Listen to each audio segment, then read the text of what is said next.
Hey everyone, welcome back to another Tic Tac Taiko. Today is part 2 of our Bachi tricks, so if you haven't seen part 1 or you need a refresher, check out the link I put in the description below this video. So without further ado, let's pick up where we left off. So we'll start our video with triples, which is 3 rotations of your Bachi. If I have blue in front, I wind up with red.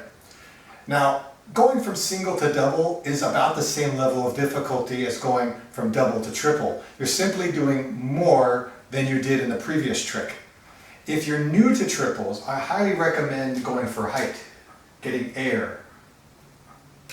It's going to be a lot easier to see what's going on and to compensate for anything that you didn't predict. But as you get more and more comfortable, bring the height down and try acceleration, try focusing more on the wrist.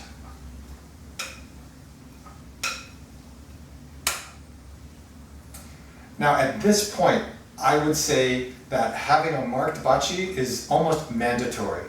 Whether you're doing both ends or one end, rubber band, piece of tape, whatever. And the reason why is until you are really confident and you know what 3 feels like, 4 feels like, 2 feels like, you may not know how many rotations you're actually doing. You might think you've got 3, but instead you've got 4 or 2 or 7. You don't know for sure. So having some sort of visual confirmation is extremely important at this stage.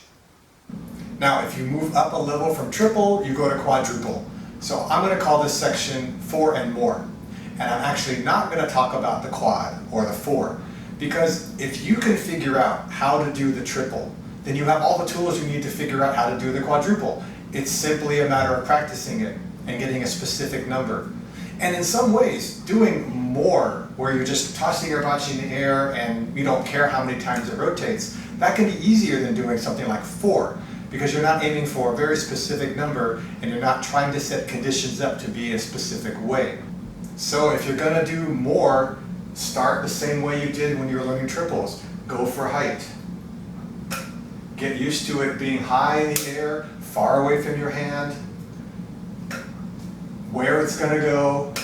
Sometimes it goes forward, sometimes it comes close, and you need to get used to that. And then again, get closer and closer to the ground, or lower and lower to the ground, using more and more wrist. It's not easy, but it's absolutely doable. And now we're going to completely change gears and transition to the last of our basic Bachi flips, the reverse single. I'm also going to cover the reverse double, which wasn't my original plan, but why not? The reverse single is this motion, compared to the regular single, which is this motion. Now, the big difference is how you launch it.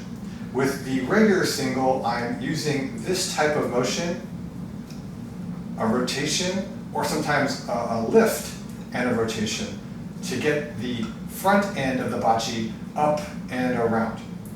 The reverse single, I'm using the butt of the Bachi, and my mechanic is mostly this. It's mostly straight up and down, with a little bit of squeeze and pull, just a little bit.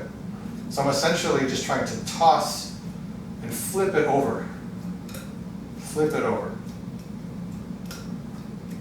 The catch is really cool, because essentially I'm flipping it and I'm just kind of opening my hand and kind of coming down. It feels very smooth when it's done nicely. Just kind of wrapping my hands around the Bachi that happens to be there. Now, when you first try this, if you're anything like me, it's going to feel wrong, weird, uncomfortable. This is a natural motion that we do as kids. We forget Bachi, we do this with sticks, spatulas, TV remotes. I mean, this is just a natural thing. This is not natural. I mean, I would say most Taiko players have never done this motion either. I don't even know where I picked it up. I'm sure I saw someone do something that made me think, ooh, or maybe I was bored and I figured this out. I don't know. But you have to kind of get past that uncomfortable feeling and just start doing it to get used to it. Going to the reverse double from the reverse single I feel is even a bigger jump in difficulty than going from the regular single to the regular double. And here's why. The base of the reverse single is already kind of unnatural, unusual. And so now you're adding extra rotation. And it feels like you're throwing it at your face, so there's a lot of weird things going on. But it's very doable.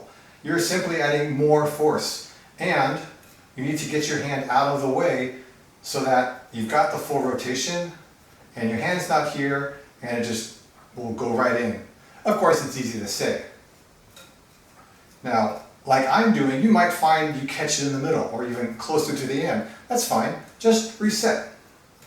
There's no wrong way to do this. The only wrong way to do this is to miss. So keep practicing, get more if you need until you are more consistently getting a full double reverse flip. Now we're at the end of part 2, so it's a perfect time to do a recap of everything we've covered over parts 1 and 2 combined. I talked about the 3 phases of a throw or a flip. There's the launch, the path, and the catch.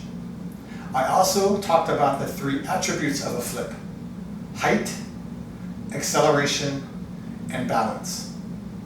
Together, we covered the single, the double, the triple, more, reverse single, and reverse double.